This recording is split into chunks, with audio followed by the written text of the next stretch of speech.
early traumatic experiences are good predictors of late creativity. Now, we should also say that early traumatic experiences are also great predictors of catastrophic adult lives. So, but you can imagine, the thing that people don't understand about creativity, or one of them, is that there's no reason to be creative unless you have a problem to solve. And, you know, if someone dies on you young and you're forced to fend your way in the world and to deal with that kind of trauma, you have to put yourself together in a creative manner, and it's no joke. And so early negative experiences allied with high intelligence and this kind of temperament that we were talking about is one of the things that fosters creative production.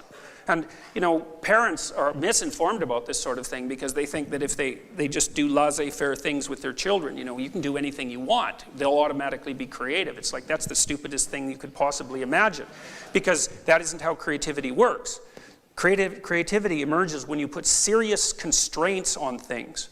And so a good example of that, like a symbolic example, is the example of the genie. You know, and the word genie is at the root of the word genius, so they're nicely tied together. And a genie is this tremendous godlike force encapsulated in this tiny little space. And in order for the genie to be able to grant wishes, it has to be both constrained extraordinarily tightly and be without constraint at the same time. It's the conjunction of those two things. And so in order to have someone be creative, you have to set them a difficult problem. You know, great literary figures, Dostoevsky, Tolstoy, people like that, Shakespeare, man, they're solving tough problems. And someone like Picasso, he invented an entirely new way to see. It's like, try that.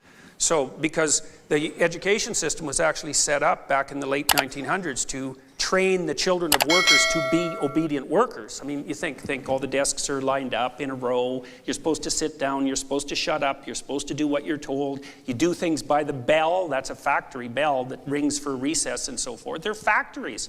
You don't produce creative people in factories, you produce factory workers, and that's fine, except there aren't any factory workers anymore. So, I mean, a lot of these things are more biologically determined than people like to admit.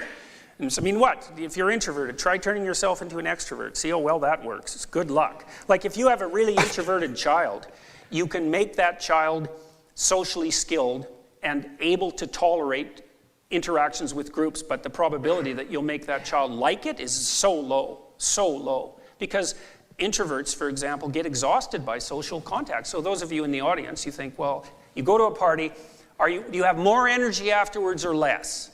If the answer is, well, far less, I need to go sit in a dark room with an ice pack on my head, then, you know, then you're more introverted. And it's very difficult to move that. You can, but it's very hard. And creativity is the same way.